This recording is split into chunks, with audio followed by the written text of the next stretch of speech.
welcome to the University of Alabama. Charlie Dorsey, Office of Threat Assessment. Not another real enlightening topic, but something we all need to talk about and be aware of. And I want you to be aware of what the university offers regarding inappropriate behavior on campus. So we'll get started. My background very quickly. What I like to point out is I was here from 1971 through 1975, 4 years. I got out in 4 years, and I came back in August of, so I've been here another 4 years working. In between, as you can see, I had almost 30 years with the FBI, including 14 years doing criminal profiling and threat assessment. So it prepared me very well, the University of Alabama, for my career, and I'm very happy and honored to be back here and provide a little in return to the university. What I wanted to talk about kind of starts on April the 16th of 2007 with the horrific event at Virginia Tech University. You're probably aware of it at the time. It was the worst mass killing ever on U.S. soil. It's been taken over since then, unfortunately. But 33, or actually 32 were killed, and then the self-inflicted wound to the subject, 17 wounded.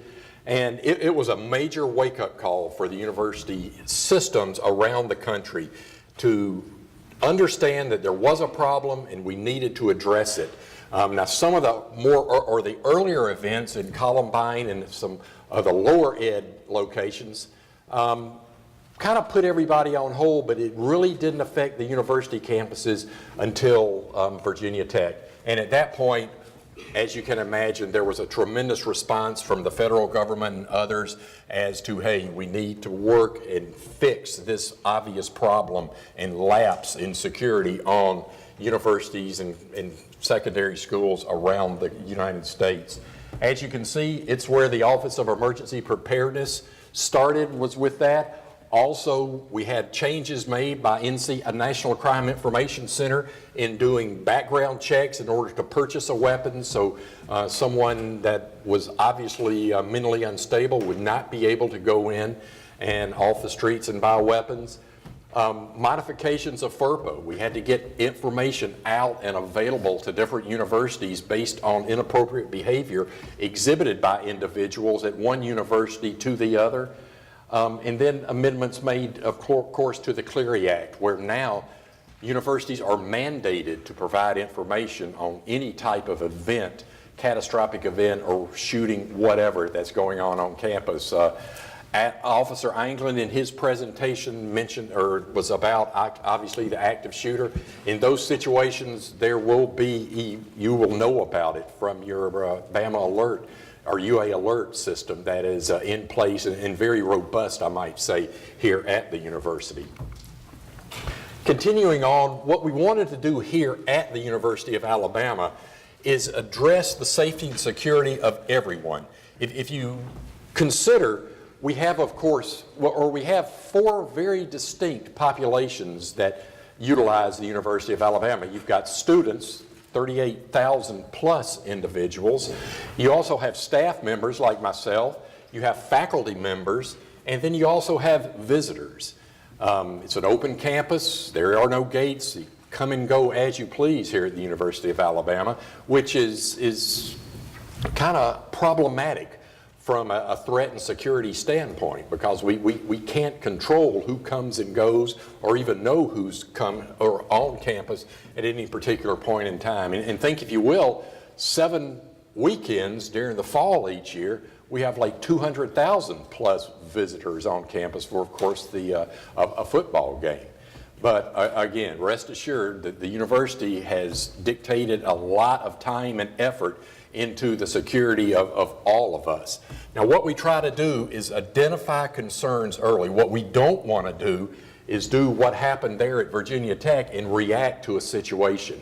And we learned from that. We learned what to do, how to do it, and how to better ourselves to get the information and to act on that information. And that's exactly what we do. We'll talk a little bit more about how we do that. Investigate thoroughly. Anytime we become aware of inappropriate behavior by a student, faculty member, whatever, we give it the full court press, so to speak. There's a specific protocol that we go through, looking at background, we look at criminal histories, we look at a number of different things in order to get a better idea of what and who we're dealing with a specific situation. Gosh, 2 minutes already. I better get going. The person of concern is provided with all of the resources that are available here at the university. Dr. Lee Keys will be speaking after me on our counseling center. That's one of our great resources from a mental health standpoint. Again, intervention beforehand, initiate a behavioral threat assessment, be proactive to the situation. This is kind of the paradigm that we have in place. As you can see, the 4 populations are noted that I mentioned earlier. Students, student behavioral intervention team, which I wanted to click on real quick.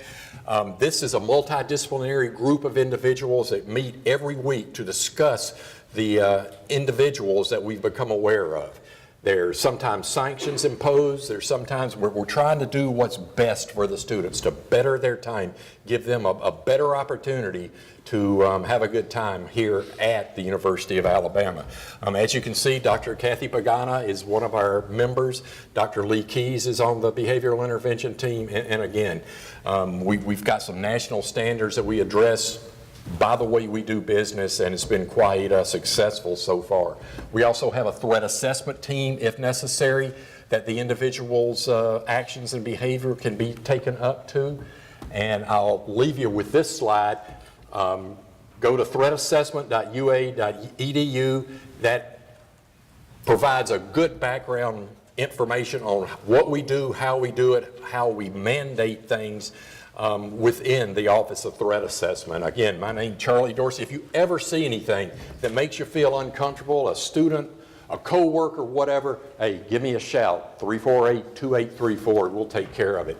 You guys are going to be the eyes and ears of the university and see and be in situations where it becomes very important that perhaps we need to get the ball rolling and be as proactive as possible with these types of individuals. I'll leave you real quick with this on a little bit of a more, a better note, if you will. Some of you probably are saying, you know, I was full of crap. I never attended the University of Alabama. Let me show you something here. There's my action card from back in the fall '73 into the spring of '74. So whenever I'm feeling bad, I take a look at that. And the reason I'm usually feeling bad is I look at my current action card. And hey, not much I can say about that. I'll be out in the back if there are any questions. I don't want to take up any more time because I know we're on a tight schedule here. But again, welcome to the university. If you ever see anything that you need to make somebody aware of, please give me a shout. Thanks. Thank you, Mr. Dorsey.